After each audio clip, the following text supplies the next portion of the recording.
gosh, wasn't expecting that. What's up everybody, Jameson Redding here with the Road Trip Angler, and today I wanted to share a tip with you on my top 5 favorite springtime river smallmouth baits.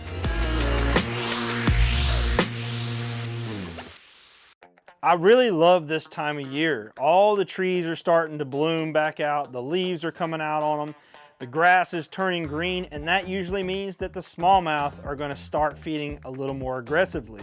They're moving and transitioning from their wintertime spots into their spawning areas, and they're usually going to feed up as that pre-spawn starts to happen. So moving into spring, late spring, and even early summer is one of my favorite times of year to chase river smallmouth because I can power fish for them.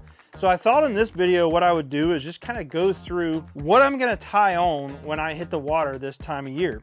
Now it is going to transition a bit as the weather gets warmer and the water temps go up, and I'm going to be able to move around within these 5 different options, but these 5 things are definitely my top 5 this time of year.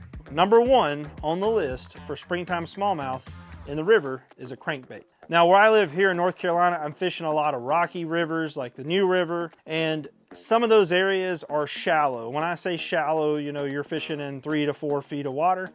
And some places where you have those rock ledges, it might get down a little deeper than that. But the fish are transitioning from their deeper holes, their wintering spots, and they're moving into some of the shoals where there's some rock ledges and whatnot in order to spawn. I really like throwing these Spros. This is a Little John, but this is gonna get down in that depth of water and really engage with that rock and stuff that's on the bottom. That's a great option. If you're going a little deeper, you can go up to the Little John MD, which is gonna get you a little deeper even. I believe this goes down to 9 foot when it dives. You wanna make sure that your crankbait is coming in contact with the structure, the rock and stuff that's down there. If you're just kind of reeling it and it's not bouncing or zigzagging off of things, then you're probably not gonna entice that fish to bite. But I like playing around with the different depths. This is the Fat Papa 55. It's another great option. And you'll notice I have a lot of these crawfish colors. I like the chartreuse as well. I don't know why, but smallmouth in the rivers especially tend to like the chartreuse color, which you have here. And then the different crayfish colors. You should definitely have one of those tied on as we transition into the spring. Number 2, and if you've followed or watched any of my content, you already know that a chatterbait is probably one of my favorite all-around, all-purpose lures out there. And I love throwing the Jackhammer from Z-Man. It's a little bit more expensive of a chatterbait, but it has a great hunting action. You can really feel those vibrations in your rod tip. And recently they came out with the Chatterbait Evo, and the Evo is a new take on that same style chatterbait. It's still gonna have that really erratic hunting action. It comes in at a lower price point, and I actually did a full review of that Evo and compared it side by side with the Jackhammer. Now in a river situation where you have current and you're really trying to get it down, it's kind of the same thing that you're gonna be doing with that crankbait. You want this bait to come in contact with things that are on the bottom, to dart around wood, to dart around rocks. So I usually fish a 1/2 ounce most of the time when I'm in the current. If I feel like I'm staying too much in contact with the bottom, I can go to a 3/8, but usually a 3/8 or a 1/2 ounce. When it comes to color options, I throw a lot of chartreuse and white, or yellow and white. Now that's gonna work really well, especially when you have shad as a food source in the river that you're fishing, and you can play around with the different trailers. Also, some of the crawfish patterns that are orange, or maybe orange and green pumpkin. I don't remember all these bait colors. You can go and spend days looking at all the different colors that are out there.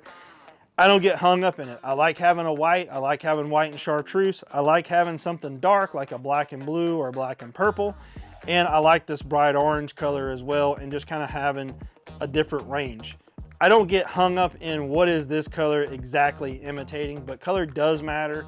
And I think if you have just a few different options, something that is very visible like a white and chartreuse, and then something that's pretty natural to the food source that you're gonna find there, and then also having that darker color, which is gonna work great when you have muddy water or dingy water, that contrast of having a dark black or a black and blue is going to stand out. So those are like 3 colors or 3 color waves that I really like to stick with. Again, 1/2 ounce, 3/8 ounce. And I like the Evo and I like the Jackhammer, especially in moving water. I catch a lot of big smallmouth on these baits. When it comes to trailers for these, I just try to match the color of the Chatterbait as close as I can. You see, I have a couple of different trailer options here. Z-Man did just come out with a new specific to a Chatterbait trailer called the Chatter Spike. Now the Chatter Spike's got a lot of movement. It's kind of a slender bait as it comes down to the tail, a little fatter in the body, and they have a color really to match every one of their Chatterbait colors, so it's really easy to dial that in. What I throw a lot, especially in a river where I might have a bigger food source like bigger shad, is I will actually put their 5-inch diesel minnow. It's a little bit thicker body and it has a little more thump with a bigger paddle tail. You can also put the 4-inch on. If I need something a little tighter, a little smaller profile, the bait source or the food source is smaller, I go with the razor shad. It's also designed to work great with the Chatterbait, and it's going to have a little bit smaller profile. So a lot of options there, and you can really put just about anything on there. Keep in mind that while a lot of people love to swim this bait, and that is how I primarily fish it, it is still a jig with a blade on it.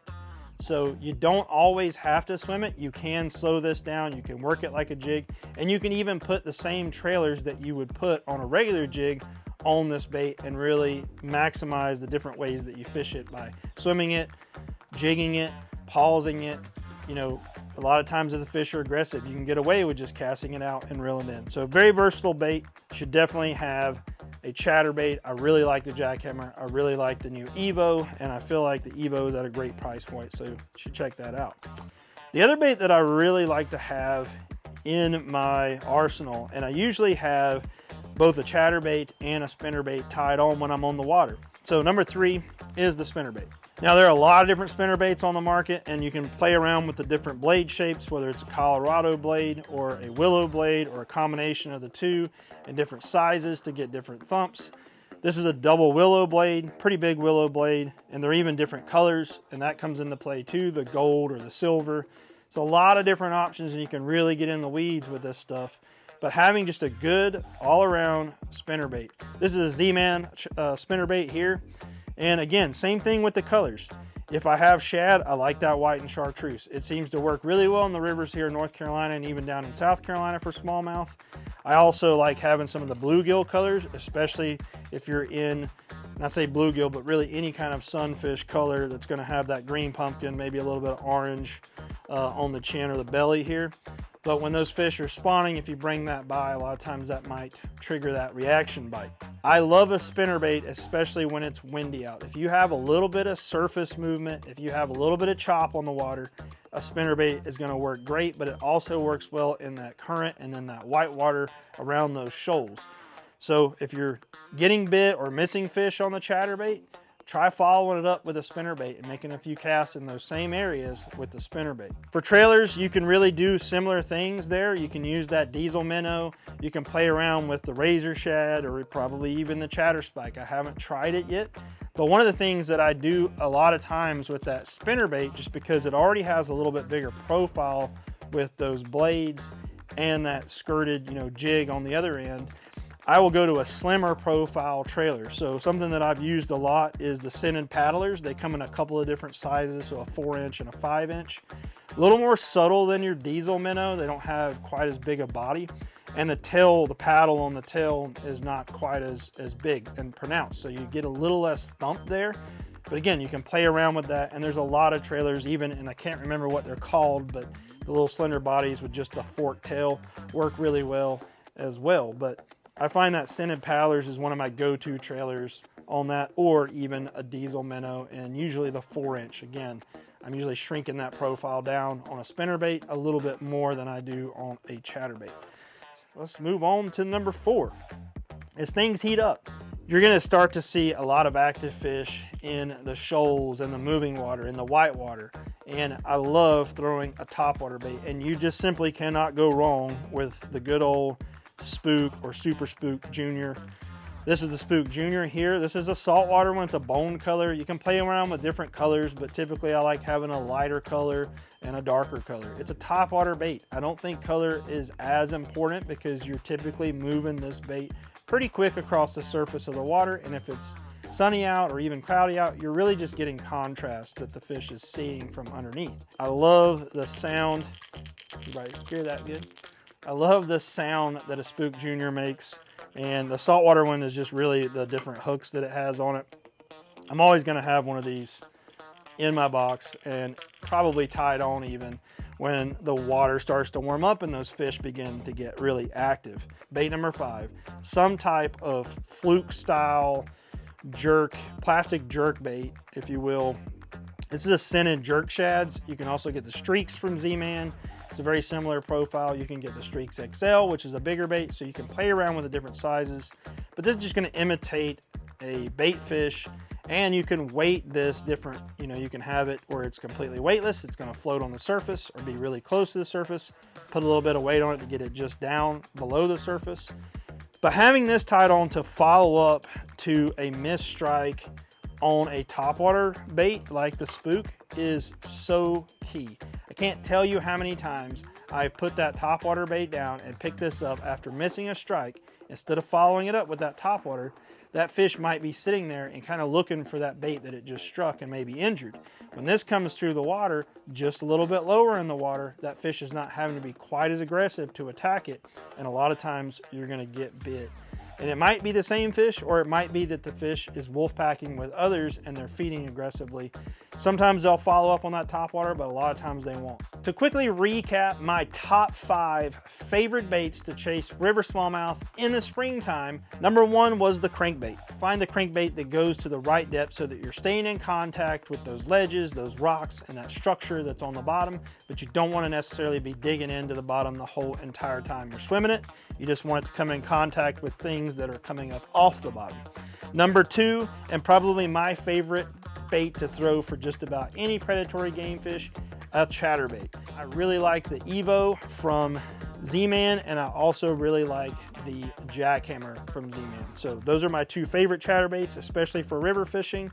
Get a couple of different colors, 1/2 ounce, 3/8 ounce. Those 2 options are gonna fish really well in moving water and in current. Number 3, a spinnerbait. Play around with the different blade shapes, as I mentioned, Colorado, Willow. You can get a lot of different color blades and color options. Match colors to what the fish are feeding on, and also look at your water clarity and whether it's dirty, dingy, clear, and get baits that are going to work well for that and play around with different ones. Number 4 is some type of topwater bait, but for me specifically, the Spook Junior. This is again the salty Spook Junior, which just means it has saltwater hooks. I love the bone color. You really can't go wrong with that color. And the final and number 5 favorite bait for me is some type of simple fluke style bait. This is the scented jerk shad from Z-Man. You can play around with different sizes based on the food source that you have in your river. And this also makes a great bait to follow up a missed topwater strike. Again, you can weight this, or you can leave it completely unweighted and work it on the surface. But if you weight it a little bit, you can get it just below the surface, and it makes a great lure to follow up on that topwater bite. Hopefully that helps you out this year as you move into the spring and you chase those river smallies. If you enjoyed this content, be sure to subscribe to the channel. Drop me a line in the comments of something you might like to see, or if you have any questions. And as always, thanks for watching.